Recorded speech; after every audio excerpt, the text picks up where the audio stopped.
হ্যাঁ গাইস, কি অবস্থা সবার? আশা করি ভালো আছেন। আমিও আপনাদের দোয়ায় ভালো আছি। তো আমি আর আমার দুলাভাই রাত্রেবেলা বের হয়েছিলাম ঘুরতে। তো আমরা কোথায় কোথায় গিয়েছিলাম, কি কি করলাম, সবই থাকছে এই ব্লগে। তো ব্লগটি দেখতে থাকুন, আশা করি ভালো লাগবে।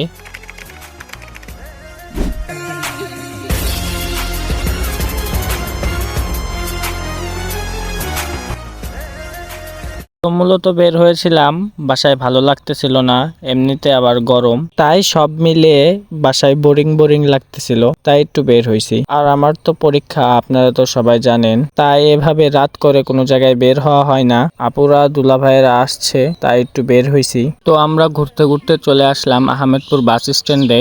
তো এখানে আমরা নামলাম, নামার পরে ভাই বলতেছিল কিছু খাবা নাকি, তাই বললাম চলেন খাওয়া যাক। আর চোখে এত পরিমাণ বালু গেছে রাত করে বলার বাহিরে। যাই হোক, বাদ দেন। তো আমরা একটা ফুচকার দোকানে ঢুকছিলাম, আমরা চটপটির অর্ডার দিছিলাম। তো আমরা গল্প করতে করতে এদিক দিয়ে চটপটি চলে আসছে। তো আসার সাথে সাথে আমার ভাই খাওয়া শুরু করে দিছে, তো আমিও খাওয়া শুরু করে দিলাম। তো এদিক দিয়ে আমার ভাইয়ের খাওয়া শেষ হয়ে গেছে, আমার এখনো শেষ হয় নাই। খাওয়া শেষ, এখনো বসে আছে বলো।